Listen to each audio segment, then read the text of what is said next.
প্রণাম লহ চরণে,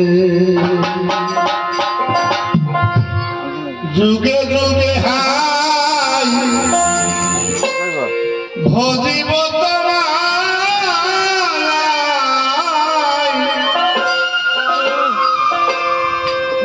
ওই রূপে জীবনয়নে। হে দয়াময় প্রণাম লহ চরণে, হে দয়াময় প্রণাম লহ চরণে, যুগে যুগে হাই ভজিব তোমায়,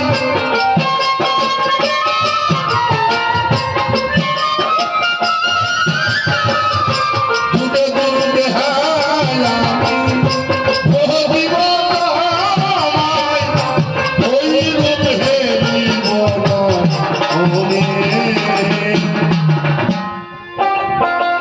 হে দয়াময় প্রণাম লহ চরণে, হে দয়াময় প্রণাম লহ চরণে।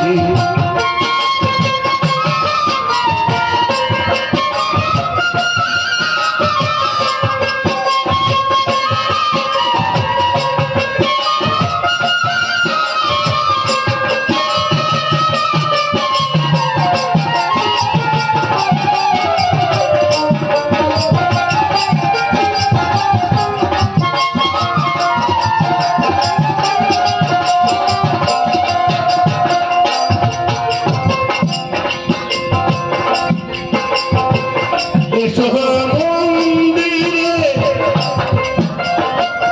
এসো হে দেব,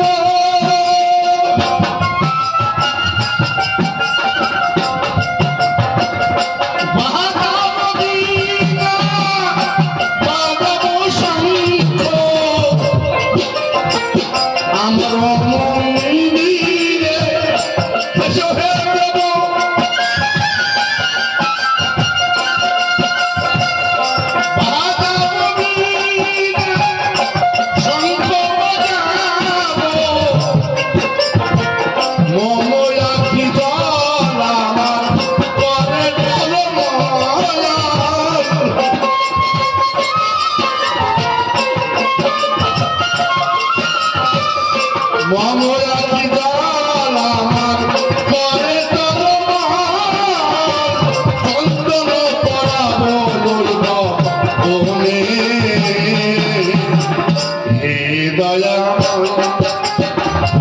প্রণাম লহ চরণে, হে দয়াময় প্রণাম লহ চরণে।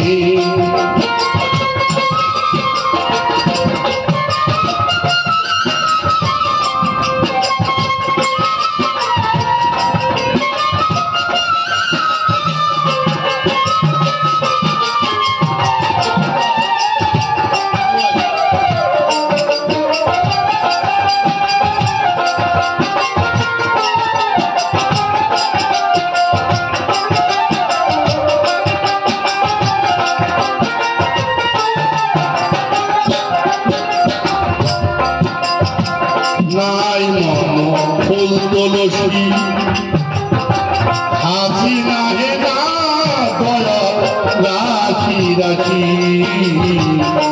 নাই মম ফুল তুলসী,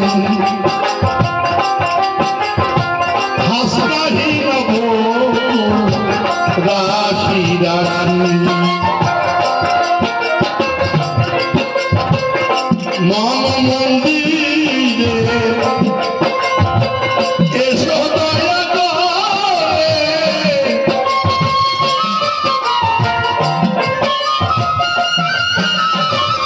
মম মন্দিরে এসো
এসো কিশোর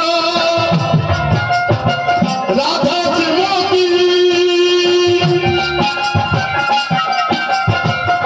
হেরি মতো যুগল মুরুতি এসো হে কিশোর এসো শ্রীমতী হেরি মতো যুগল মুরুতি ইজ্জতালিকাই আমার গুরু গলায়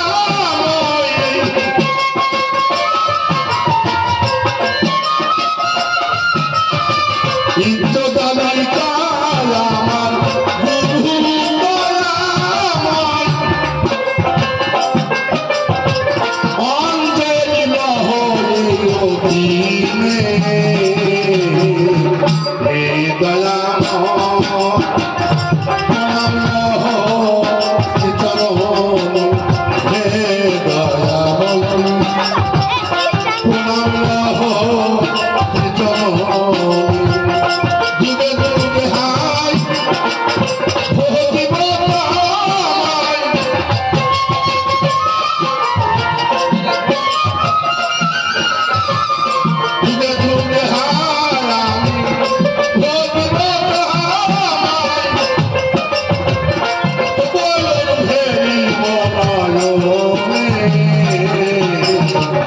প্রণাম লহ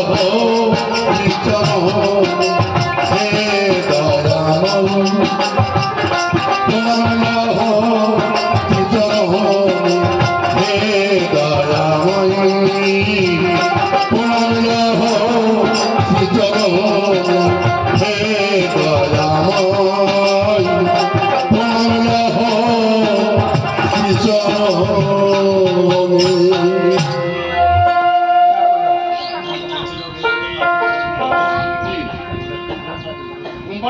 রাতে ঘুমানো হয়নি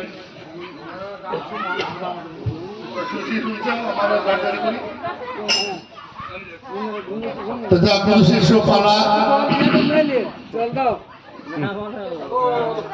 বাবাজি একটা গান দিয়েছে কি যে বেমুরিদকে মুরিদ করে পাঠাইল সাই গুণমণি এই গানটা কি লিখলো গানটা লিখলো রহমান আব্দুর রহমান উনি লিখক তো বেমুরিদকে মুরিদ করতে হলে মুরিদ হচ্ছে একজন পীরের কাছে একজন মানুষ তালকিন করা বা তালিম নেওয়া তো যখন তালিম নিতে হয় তখন চারজন লোক সাক্ষী থাকে এটা নদীর চাঁদোয়া ধরতে হয় তো এই কাজটা আল্লাহ কখন করলো এটা আমি তোমাকে জিজ্ঞাসা করছি উত্তরটা দিয়ে দেবো তুমি তো উত্তর দিয়েই বলেছ যে বেমুরিদকে মুরিদ করে পাঠানো সে গুণমণি তো তুমি জানো নাকি এখানে তো জিজ্ঞাসা করোনি তুমি নিজেই বলেছো যে বেমুরিদকে মুরিদ করে পাঠানো সে গুণমণি তাহলে এই কাজটা আল্লাহ কখন কোন সময়তে করলো আদম সম্পর্কে তুমি তো এখান থেকে দেখাবে নাকি একটু বলো তো যে এই অনুষ্ঠানটা আল্লাহ কখন করেছিল কোন জায়গাতে বসে কতজন ফেরেশতা ছিল যখন মুরিদ করে আদমকে একটু তুমি কথা বলো যেহেতু তুমি আমাকে জিজ্ঞাসা করো না তুমি নিজে বলেছো তোমার থেকে তুমি তোমার গরজে বলেছো উত্তরটা দিও যে কখন কোন ফেরেশতা সহ আদমকে মুরিদ করেছিল আল্লাহ সেই জায়গাটা কোন জায়গায় তবে আল্লাহ বলেনি যে আমাকে সেটা করো আল্লাহ বলেনি রোজা করো আল্লাহ বলেনি নামাজ পড়ো আল্লাহ বলেনি হজ যাকাত করো আল্লাহ এক কথায় বলেছে যে আদম সেজদা করো সেটা আমার করতে হবে না সেটা আমার আদমকে করো বাস আল্লাহর হুকুম গ্রাহ্য হয়ে গেল মান্য হয়ে গেল ৭০,০০০ ফেরেশতা আল্লাহকে আল্লাহর হুকুমে আদমকে সেজদা মানে আদমের পেছনে সেজদা করলো এটা কি এটা হলো হুকুমি সেজদা আল্লাহর হুকুমে করলো আদম একটি সেজদায় পড়ে আছে, ফেরেশতারা সেজদা তুলে উঠিয়ে দেখছে যে আদম উঠেনি। আদম যদি না উঠে তাহলে আমাদের সেজদা উঠানোটা ঠিক হবে না। এবার আবার সেজদা করলো তাজমি। তাজমি সেজদা কি? যখন কোনো মহাজন মহৎ লোকের নাম করতে হয় তখন অন্তত মস্তক নত করতে হয়। যদি পায়ে হাতেও প্রণাম করতে না পারি অন্তত মস্তক নত করতে হয়। এটা তাজমি। হুকুমি আর তাজমি দুটো সেজদাই হলো আদমের পাশে। আর আদম যে সেজদা করলো সেটা হলো কায়েমি। আল্লাহ এটুকু আমরা জানি, এটা আমরা পেয়েছি। তাহলে মুরিদ করে পাঠালো আদম সফরুল্লাহকে, এটা আমি জানি না বাবা, এটা তোমার সঙ্গে আজকে শুনবো।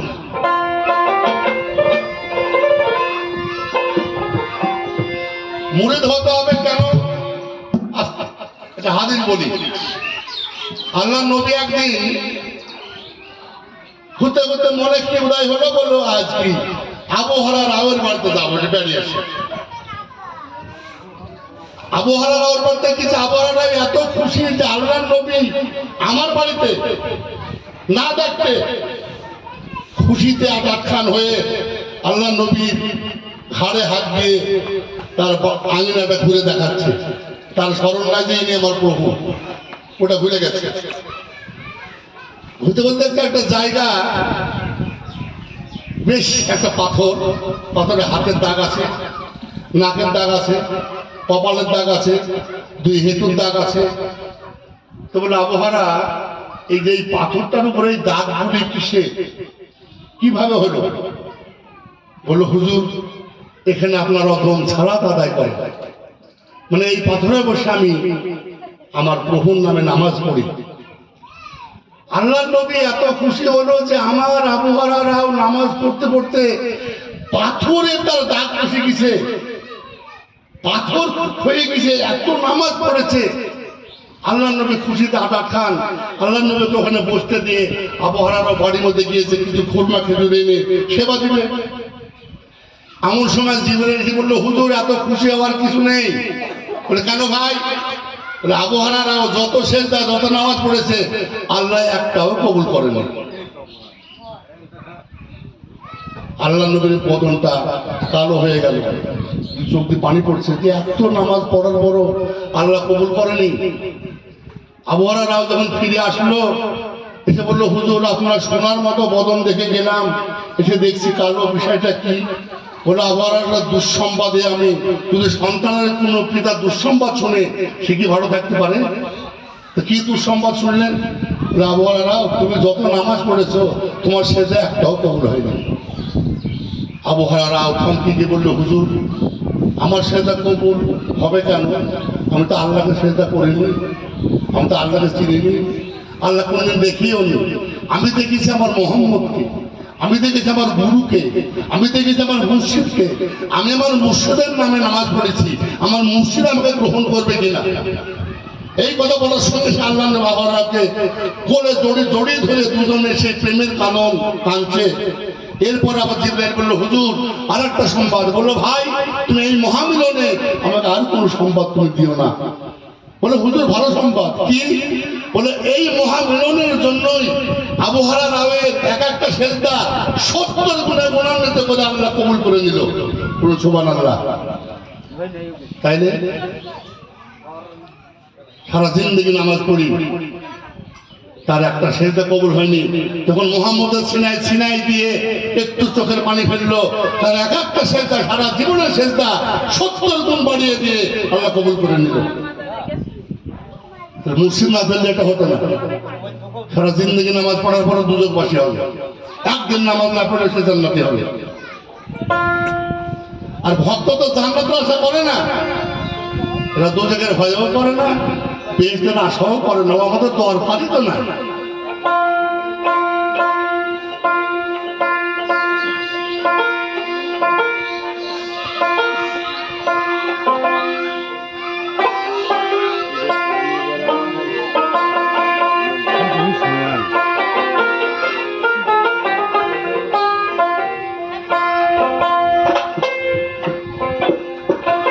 আরে খেলছে পরম জীবের ঘরে, স্বরূপে দেখলি না কেউ চাইয়া তারে, দেখলি না কেউ চাইয়া। আরে খেলছে বড় জীবের ঘরে, আরে খেলছে বড় জীবের ঘরে, স্বরূপে রূপ মিশাইয়া। দেখলি না কেউ চাইয়া, দেখলি না কেউ চাইয়া।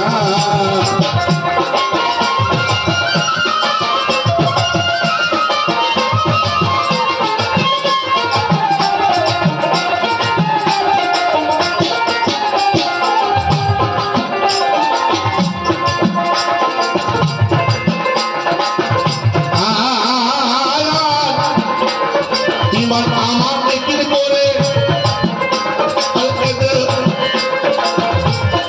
ইমান এই দেহ যে ধনা করেছে অর্পণ,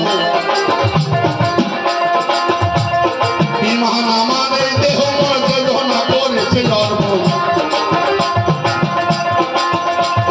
সেই পেয়েছে তার দর্শন এই ভব সংসারে, এই ভব সংসারে।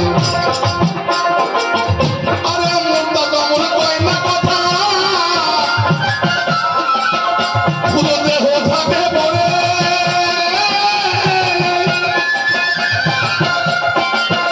আরে ফিরমুড়ি দেহরা দবলীলা, ফিরমুড়ি দেহরা দবলীলা। দেখো একটু লক্ষ্য করে, দেখলো না কোথারে চাইয়া, দেখলো না কোথারে।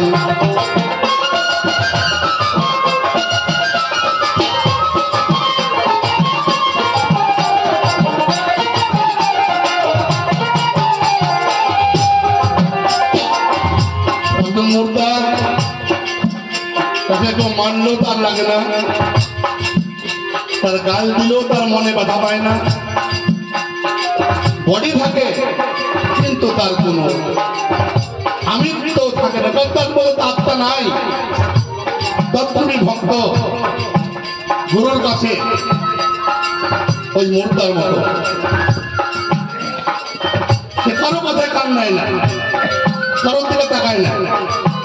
কোন লোক কিন্তু আর ভয় সে করে না, সে ভয় করে যে আমার গুরু বাক্য যেন নষ্ট না হয়, আমার গুরুর বাক্য যেন লঙ্ঘন না হয়।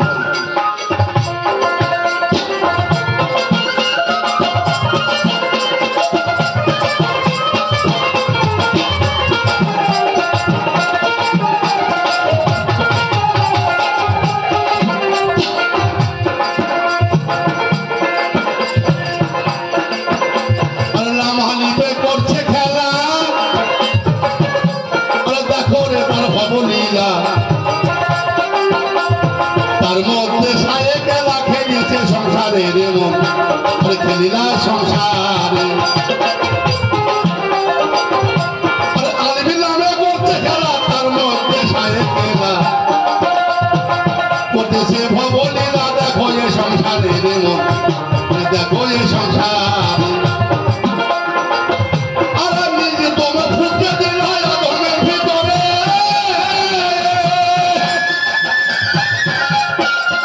আরে আধম চৈতন্য হইল, আরে আধম চৈতন্য হলো। আরে আলহামদুলিল্লাহ সে বলে দেখলো, আরে দেখলো না কেউ তারে রে মন, আরে দেখলো না কেউ তারে।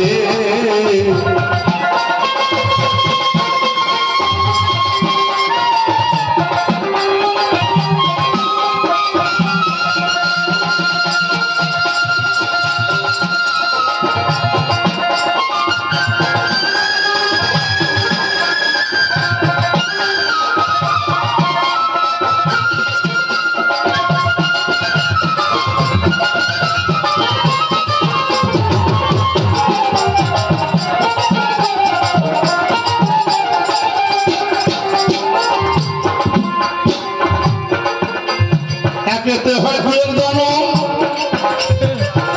আরে যাহাতে হয় একটি ভুবন।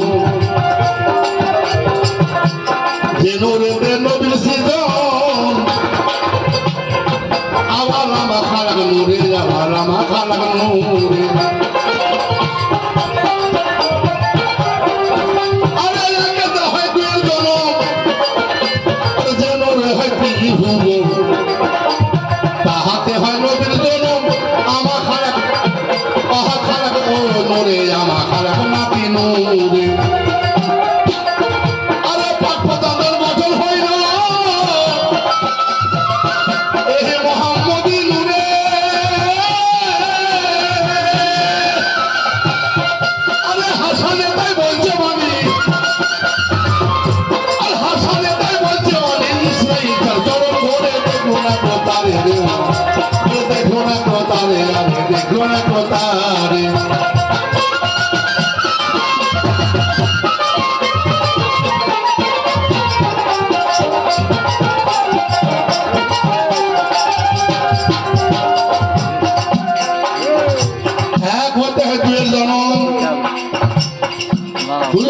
এই ত্রিভুবন, তাতে হয় আল্লাহ নবীর জন্ম আবার আমার খারাপ নূরে।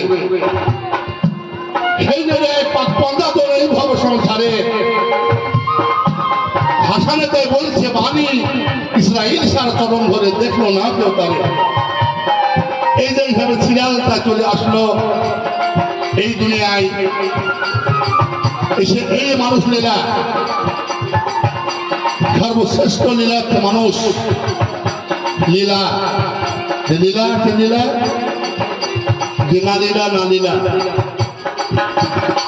আজ একজন মানুষ জিলানি সাহেবের পা ধুয়ে মাথা চুল দিয়ে মশারির লোক ছিল, গামছা দিয়ে মশার লোক ছিল, তাকে ধূপ ধুমে দিয়ে ভক্ত করার লোক ছিল, অথচ তাকে এই দেশের লোক সবাই কিন্তু ভালোবাসত না। কেউ তাকে ঘৃণাও করত, কেউ তাকে নাস্তিকও বলতো।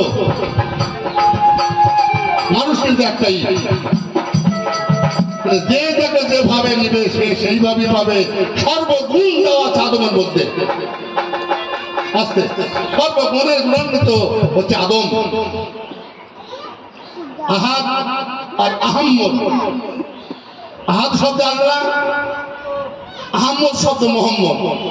যে আহম্মদ সেই মোহাম্মদ। আহম্মদ প্রশংসাকারী, মোহাম্মদ প্রশংসিত। আহাদ আল্লাহ প্রশংসা করত, মোহাম্মদ প্রশংসা পেত। তাহলে আল্লাহ মোহাম্মদের প্রশংসা করত। আল্লাহ নবী বলতো লা ইলাহা ইল্লাল্লাহ, আল্লাহ বলতো মোহাম্মদ রাসূলুল্লাহ। আল্লাহ নবী কোনদিন মোহাম্মদ রাসূলুল্লাহ বলেন। আল্লাহ নবী শুধু বলতো লা ইলাহা ইল্লাল্লাহ, আর আল্লাহ বলতো মোহাম্মদ রাসূলুল্লাহ। আর আল্লাহ নবী বলতো ইন্নী রাসূল। আল্লাহ নবী বলতো এইটাই, কিন্তু সামান্য সংক্ষেপে ইন্নী রাসূল মানে আমি আল্লাহর রাসূল। আল্লাহ তাআলা তো এই তোমার কথা থাকলো। আর মুর্দের কথা কিন্তু আমাদের বুঝি বললো, আমরা শুনবো, তাহলে ভালো লাগবে। যুগে যুগে হায় আমি ভজিব তোমায়,